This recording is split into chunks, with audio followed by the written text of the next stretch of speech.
For my infographic that I did with my group, we had safe online communication.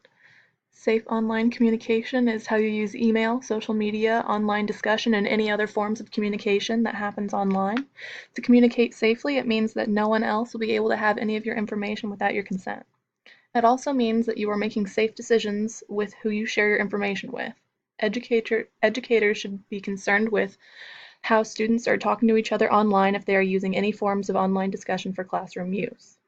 If teachers do not ensure that students have resources that use safe online communication, then students could have stolen identities, experience bullying, and their overall safety could be under attack.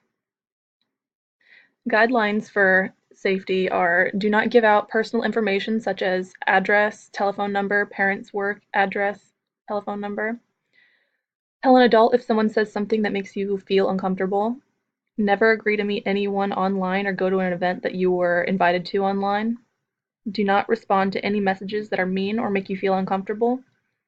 Do not give out any of your passwords. Do not download potentially dangerous software or files. And remember to be a good online citizen.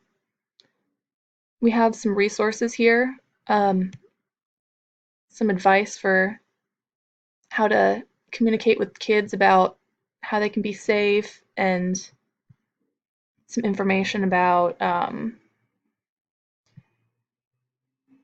reports on internet use and safety.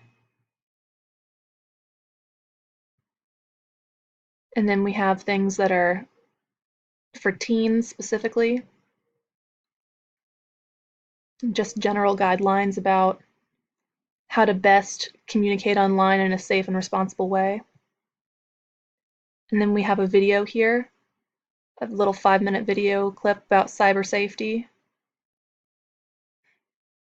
And that's it.